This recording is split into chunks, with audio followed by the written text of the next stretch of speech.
تو انسان منہ سے جو بھی لفظ نکالتا ہے نا اس کا ایک نقش بنتا ہے، اور نقش کی شکل میں اس کی باقاعدہ تصویریں بنتی ہیں ایک طرح سے. جیسے آپ نے دیکھا ہوگا کہ کوئی سگریٹ پیے تو آپ نے دیکھا ہوگا کہ جو مرغولے ہوتے ہیں اس کی بھی تصویریں بن رہی ہوتی ہیں.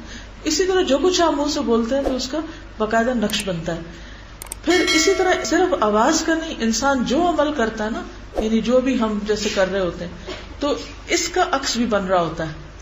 آپ نے دیکھا ہوگا کہ اگر آپ روشنی میں کسی انسان کو یوں دیکھیں اور پھر وہ وہاں سے ہٹ بھی جائے تو اس کے بعد کیا ہوتا ہے؟ ہیولا سا ہوتا ہے نا. تو یہ حرارتی لہروں کی شکل میں مستقل طور پر دنیا میں موجود ہوتا ہے. یعنی ہر انسان کی جو تصویریں ہیں وہ دنیا میں بھی فضا جو ہے یہ ہمارے آس پاس کی وہ اس کو سمیٹ رہی ہے، اپنے اندر رکھ رہی. آپ دیکھیے کہ اس وقت میں بول رہی ہوں اور میرے بولنے کی یہاں پر اس لیپ ٹاپ کی اسکرین پہ تصویر بن رہی ہے. یہ لہریں ہیں، یہ لہریں ہیں جو اوپر نیچے جاتی ہیں. جب میں زور سے بولتی ہوں تو وہ لہر کہاں تک جاتی ہے؟ اوپر، میکسیمم اوپر جاتی ہے. اور جب میں آہستہ آہستہ بولتی ہوں تو اس کی تصویر کچھ اور بنتی ہے. قرآن مجید جب پڑھا جاتا ہے تو تصویریں اور طرح بنتی ہیں، اور جب اردو بولی جاتی ہے تو یہ تصویریں اور طرح بنتی ہیں. یہ اسکرین پہ ہم دیکھ سکتے ہیں، ہر کوئی اپنی ریکارڈنگ کر کے خود دیکھ سکتا ہے کہ اس کے بولنے کی خوبصورتی کیا ہے. یعنی کچھ لوگ بولتے ہیں، میں نے کبھی بعض اوقات اس کا کافی انالیسس بھی کیا، کچھ لوگ بولتے ہیں تو وہ اتنا گنجلک سی تصویر بنتی ہے، اور کچھ لوگ بولتے ہیں تو وہ بہت زبردست قسم کی تصویریں بن رہی. یعنی جو آپ کا ایک انداز ہوتا ہے، اسٹائل ہوتا ہے، وہ آپ اپنی تصویر اس وہاں دیکھ سکتے ہیں. اور یہ جو امام مبین کی بات کی نا، تو اس کے بارے میں بھی مختلف آراء ہیں. بعض کہتے ہیں اس سے مراد لوح محفوظ ہے، جس میں اللہ نے جب قلم پیدا کیا تو اس وقت جو کچھ لکھا گیا اور جو کچھ آئندہ ہمیشہ کے لیے لکھا جائے گا. اور اس کو ام الکتاب بھی کہا گیا ہے، کتاب مکنون بھی کہا گیا، اور یہاں پر امام مبین بھی. یعنی اصل اس کی حقیقت اللہ ہی جانتا ہے کہ وہ کیسی کتاب ہے.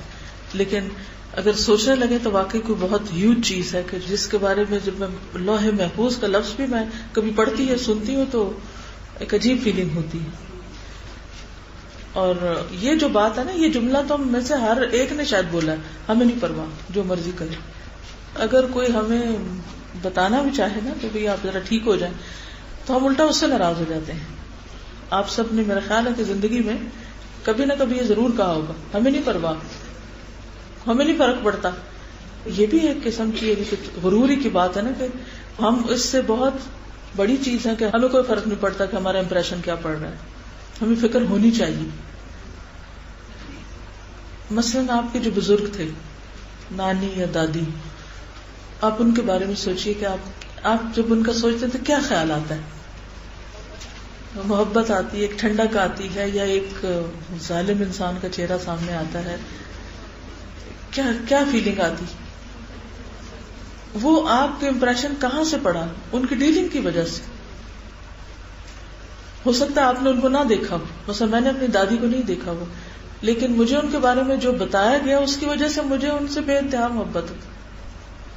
جو لوگوں نے ان کے بارے میں، جنہوں نے ان کو دیکھا تھا، انہوں نے جو ان کی نقشہ کشی کی تو انتہائی احترام اور محبت ہے دل میں. تو اسی طرح کچھ لوگ دنیا سے ایسے جاتے ہیں جو بڑے ظلم کر کے جاتے ہیں، تو لوگ بعد میں بھی کسی نہ کسی طرح فیلنگ کنوے کر دیتے ہیں کہ فلان جو تھا نا، بس شکر ہے کہ خیر و عافیت سے رخصت ہوا. تو یہ بھی چاہے وہ منہ سے نہ بھی بولیں لیکن ایک امپریشن ضرور ہوتا ہے ان کے اندر بھی، اور وہ اس امپریشن کو ٹرانسفر بھی کرتے ہیں. ہمارے جو عمل ہیں وہ مرنے کے بعد بھی ہمارے لیے ثواب جاریہ کا ذریعہ بن سکتے ہیں. مشکات کی حدیث ہے کتاب العلم، عن ابی ہریرہ قال قال رسول اللہ صلی اللہ علیہ وسلم ان مما يلحق المؤمن من عمله وحسناته بعد موته علما علمه ونشره وولدا صالحا تركه او مصحفا ورثه او مسجدا بناه او بيتا لابن السبيل بناه او نهرا اجراه او صدقة اخرجها من ماله في صحته وحياته تلحقه من بعد موته. ابو ہریرہ سے روایت ہے، وہ کہتے ہیں کہ رسول اللہ صلی اللہ علیہ وسلم نے فرمایا، بے شک مومن کے ان کاموں اور نیکیوں میں سے جن کا ثواب اسے مرنے کے بعد بھی پہنچتا رہے گا، یہ چیزیں ہیں. نمبر 1 وہ علم جس کو اس نے سیکھ کر پھیلایا، پہلے خود سیکھا پھر اوروں کو بتایا. نمبر 2 نیک اولاد جو وہ اپنے بعد چھوڑ گیا. نمبر 3 قرآن مجید جس کا وہ دوسرے کو وارث بنا گیا. وارث بنا کے سے مراد یہ ہے کہ وہ کسی اور کے حوالے کر گیا، وہ اس کو پڑھتا ہے یا وہ بند نہیں ہو گیا. یا مسجد جو وہ تعمیر کر گیا، یا مسافروں کے ٹھہرنے کا گھر بنا گیا، یا نہر جاری کر گیا، یا صدقہ اور خیرات جو وہ اپنے مال میں سے اپنی تندرستی اور زندگی کی حالت میں نکال گیا. ان چیزوں کا اس کے مرنے کے بعد اسے ثواب پہنچتا رہے گا. تو یہ ثواب کیا ہے؟ دراصل آثار. صحیح بخاری کی حدیث ہے، یعنی جب تک وہ فائدہ اٹھاتے رہیں گے اس سے، وہ اس کے لیے ثواب کا ذریعہ بنا رہے گا. صدقہ جاریہ کے بارے میں، یعنی آثار اور جو مرنے کے بعد بھی اس کا ثواب ملتا رہے گا. اب آپ دیکھیے کہ ہم عام طور پر اپنی آخرت کے لیے آگے کیوں نہیں بھیجتے، سب کچھ یہی کیوں جمع کرتے ہیں؟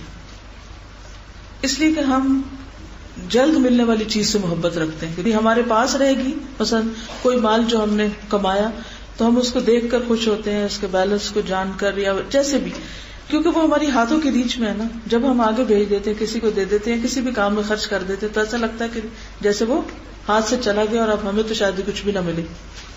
بات یہ ہے کہ جب ہم دنیا کے بڑے بڑے مالدار لوگوں کے حالات پڑھتے ہیں، جیسے ابھی بھی انہوں نے بتایا کہ اتنے ریسرچ ہوئی، ملینز لوگوں پر صرف 4% جو تھے وہ خوش تھے اور باقی نہیں، مال ہوتے ہوئے بھی.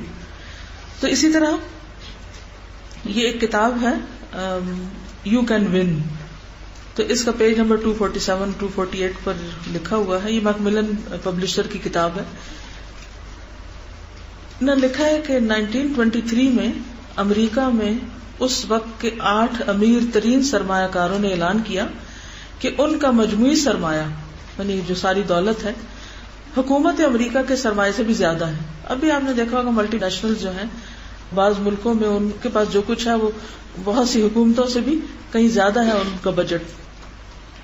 اب کیا ہوا ان 8 لوگوں کا صرف 25 سال بعد، اونلی 25 ایئرس، ان میں سے 3 لوگوں نے خودکشی کر لی. یہ دنیا کے سب سے مالدار لوگ تھے. 3 نے خود کو خود مار ڈالا، 1 پاگل ہو گیا، 4 دیوالیہ ہو گئے، بینک کرپٹ ہو گئے، جن میں سے ایک دنیا کی سب سے بڑی اسٹیل مل کا مالک تھا. اس نے زندگی کے آخری 5 سال لوگوں کی خیرات پہ گزارے. یہ 8 لوگوں کا انجام ہے دنیا میں. یہ عبرت کی بات ہے نا کہ انسان عموماً کیا چاہتا ہے کہ اپنا مال جمع کر کے رکھے اور وہ سب سے زیادہ امیر بن جائے. اور لوگ عموماً کیا سمجھتے ہیں کہ اگر زیادہ دولت ہوگی تو شاید ہم زیادہ خوش رہیں گے. لیکن اتنا کچھ ہوتے ہوئے صرف 25 سال کے اندر ان سب کے ساتھ کیا ہوا؟ مال کبھی انسان کو بچا نہیں سکتا. مال سے ملنے والی عزت وقتی ہوتی ہے. اصل چیز انسان کی نیکی، تقوی اور خیرات اور اس کی بھلائی کام آتی ہے، اور وہ یاد رہتی ہے لوگوں کو کہ اس شخص نے فلاں موقع پر اپنے مال سے یا اپنے اخلاق سے اس طرح مدد کی تھی میری. وہ نہیں کبھی بھولتا انسان کو، تو بھولنا چاہیے بھی نہیں. تو مال انسان کے لیے خیر کمانے کا ذریعہ بھی ہے، اور مال انسان کے لیے مصیبتوں کا ذریعہ بھی ہے. دنیا میں ہی انسان کو اللہ تعالیٰ دکھا دیتا ہے. تو اس لیے خواہ مال ہو یا کوئی بھی چیز ہو، علم ہو، کچھ بھی ہو، اسے ہر وقت شیئر کرنے کی سوچے. کوئی نیا آئیڈیا ہو، کوئی چیز ہو، بخل نہ کرے کسی چیز میں، بلکہ بس دے ڈالے، تاکہ اگر آپ نہیں اس سے فائدہ اٹھا سکے، کیا پتہ کوئی اور. جیسے ابو اسحاق راہوی جنہوں نے کلاس میں ذکر کیا تھا کہ کوئی ہو ایسا جو ساری صحیح احادیث کو جمع کر لے، تو امام بخاری نے یہ بات اپنے پلے باندھ لی. اب اگر وہ یہ سوچتے کہ یہ تو میرا آئیڈیا ہے اور میں اس کے اوپر خود ہی عمل کر کے خود ہی ایسا ثواب کماؤں گا، شاید وہ نہ کر سکتے. لیکن جب انہوں نے وہ بات شیئر کر دی دوسرے کے ساتھ، تو کیا ہوا؟ کسی دوسرے نے کر لیا، کیا دوسرے نے، ثواب سارا کس کو جائے گا؟ کرنے والے کے ساتھ آئیڈیا دینے والے کو بھی. سبحانك اللهم وبحمدك نشهد ان لا اله الا انت نستغفرك ونتوب اليك. السلام علیکم ورحمۃ اللہ وبرکاتہ.